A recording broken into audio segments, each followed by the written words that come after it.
নাজিরহাট বর্মদ্রাসার এক শিক্ষককে মারার কেন্দ্র নিয়ে মিতুল ফারুকের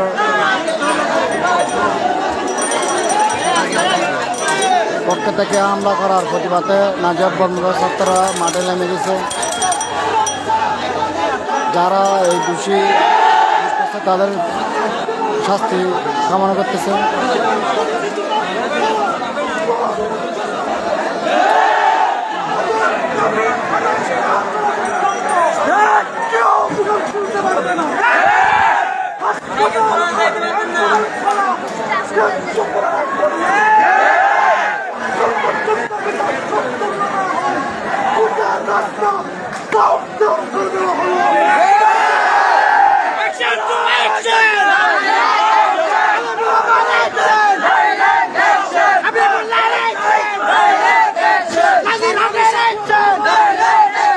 শুনুন, আমাদের দাবি আগে বলছিলাম, আমাদের দাবি এক দফা দাবি, সেটা হচ্ছে এই জালিম হামলাকারীদের বিচার না হওয়া পর্যন্ত আমরা রাজপথ ছাড়বো না।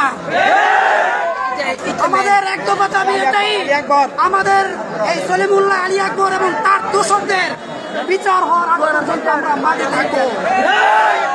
সর্বশেষ আমরা সারা বাজারে এখন মিছিল করবো। সবাইকে বলছি,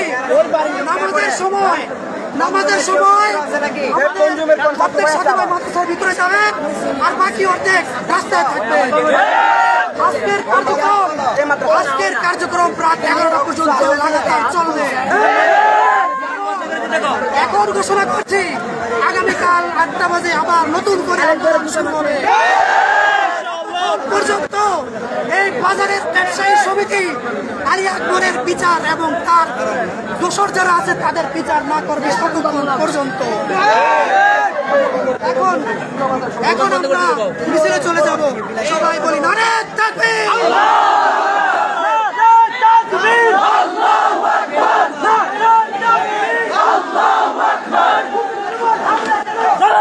জবাব দেয়।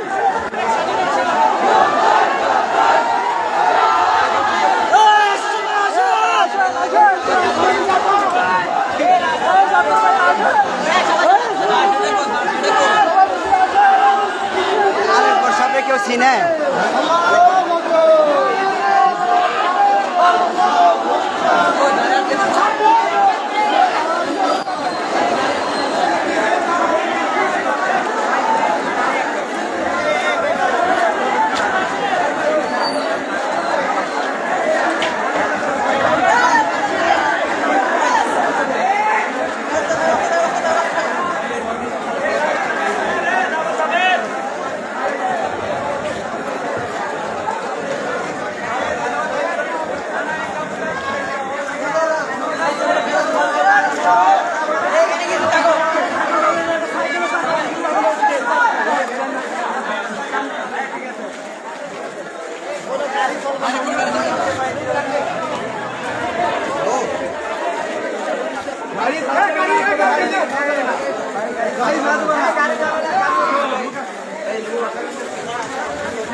নাজিরহাট বর্মদ্রাসার এক শিক্ষকের গাত হামলার প্রতিবাদে নাজিরহাট বর্মদ্রাসার ছাত্ররা রাস্তায় নেমে গেছেন। যারা এই দোষী অপরাধ করেছেন তাদের শাস্তি দাবি করতেছেন। গাড় ঘোড়া বন্ধ করে দিচ্ছে।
এখন বন্ধ করে লাইভ তো সবাই দেখছে আপনার বাইরের সাথে